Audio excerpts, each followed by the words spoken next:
Hi guys, it's Debbie, and today I would like to speak about what I consider the best series of 2017, including new seasons which have been released this year. This video is part of a trilogy which includes a new video tomorrow which will be on what I consider the worst films of 2017 and then another one on the best films of the year. You will find the links to them in the description box below, where you can also already find the links to all my complete reviews of the series I will speak about today. A note to the side, the timing of this video is pretty bad because by the time it will be uploaded, Netflix will have just released the new season of Black Mirror, and although I have no clue how it's going to be, I would have still liked to be able to speak about it and compare it to other series. But for now, let's get started with the first series on the list today, which is the fourth season of Sherlock, a crime series starring Benedict Cumberbatch and Martin Freeman as the modern version of Sherlock Holmes and John Watson. This series is notable for the long waiting time between one season and the other, and for its limited number of episodes. So to be completely honest, this fourth season did not kick off in the best manner back in January when it was released, because it had such a huge gap to cover and a ton of information to convey. But as the plot moved on, it rewarded the audience with material which reminded us of why Sherlock is so great, why the fans love it so much. In particular, the third and final episode presented Sherlock's analytic genius at its best, with a maze of information which explored the deepest tunnel of his mind and his emotions, with dilemmas about the importance of friendship, the meaning of family, true love, and hate, suppressed memories. I don't want to reveal too much about this episode or the other two, but let me just say it was an emotional roller coaster from beginning to end, with Cumberbatch and Freeman at their best, with new and unexpected characters and developments in the plot. At this point, I nearly feel that even if the series might not be renewed for a fifth season, this could be the awesome ending it deserved. The next series I'd like to speak about is Dark, Netflix's first German original series. Dark is the perfect title for a plot which covers the mysterious disappearance of two teenage boys. During the time of the disappearances, other odd events begin to happen. Disfigured corpses begin to appear, and some of the older villagers begin to recognize similarities with events which had taken place 33 years earlier, with one character in particular insisting upon the importance of time. The plot is deep and layered with crisscrossings and references to different decades, dozens of characters, we pick up clues to the case from different eras, and before long we start to suspect of everybody, and the tiny town and its inhabitants doesn't appear as innocent as it used to. Don't worry if many of the promotional images and trailers remind you of Stranger Things. It is a completely different concept. On the contrary, if you're interested in other types of work such as Donnie Darko or the OA, I think you'll love this series. It is a creepy and in some points macabre storyline, a perfectly constructed mind puzzle which will actually make you pause the series to think about what is going on in front of your eyes. As we were speaking of Stranger Things, I would like to move on with the list by speaking about the series' second season, which was released around Halloween time to what felt like an unprecedented international hype. There has been a lot of criticism surrounding this second season of Stranger Things, and although I agree that there were some elements that could have been completely cut out, I still feel that they were just a small fraction of the entire work, and that this season was an excellent example of positive development of a plot and a series of characters. After the huge success that the first season had obtained, I feared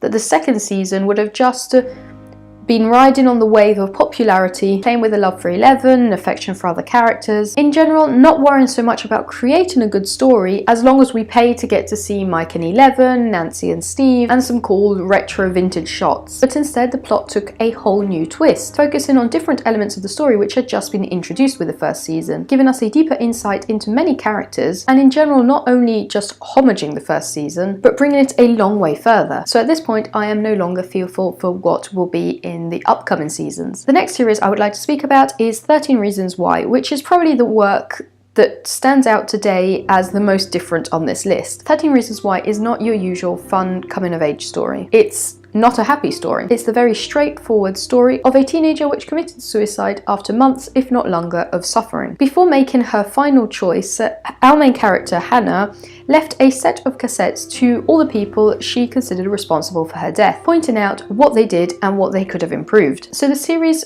follows all the various characters listening to the tapes, and in particular one of the main characters, Clay Jensen, therefore mapping out all of Hannah's life and what she was going through. This series feels like a punch in the stomach because it is very realistic, very down to earth, and it shows even in a very graphic manner, exactly what happened right until the end. It doesn't blur out, censor, cut. It shows everything, and it shows us how we are behaving like a society of cold-hearted monsters, which will never stop to consider what is coming out of our mouth or what we are doing, disregarding the effect our actions can have upon others. This series has received a lot of criticism by who argued that Hannah was just a spoiled teenager complaining about trivial matters. But although some of the things she included in her tapes were not that relevant as others, most of the events she went through were deeply traumatizing, and seen as a part of a bigger scheme, we can tell how everything, even the smallest and apparently more insignificant details, all came together to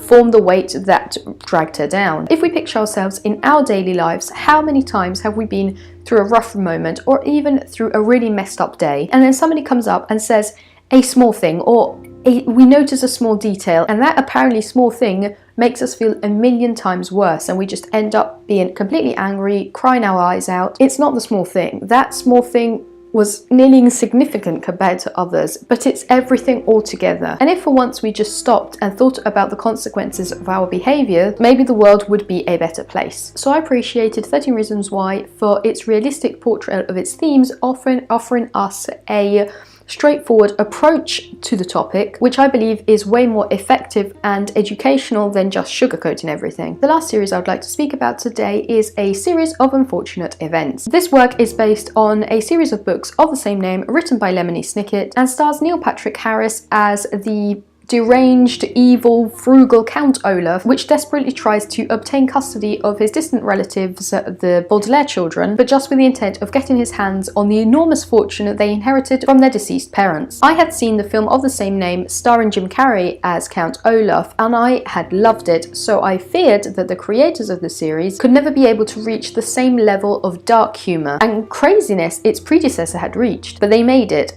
and excelled at it. In the Netflix series, Count Olaf is completely insane, and Neil Patrick Harris gave us a mind-blowing portrayal of this bohemian wannabe actor which lives within his own crazy world, doing anything humanly conceivable in order to get his hands on the Baudelaire children. I loved all his behaviours, his thoughts, his way of moving around and speaking, and the thing I loved the most of the series were the dialogues. Everything in the series is presented as deadpan serious, but at the same time there are countless puns, references to the author, plays on words, jokes, that you can't help but not burst out in laughter. If you're not familiar with the film or the series, it's very hard to describe this odd manner of presenting the themes, so I would recommend watching it. And that's all for this year's best series. Let me know if you agree with my list and what you would consider the best shows of 2017. Remember, you'll find the links to all my complete reviews of the series I mentioned in the description box below, and make sure to subscribe to find out what I consider the best and worst films of the year. See you soon. Bye.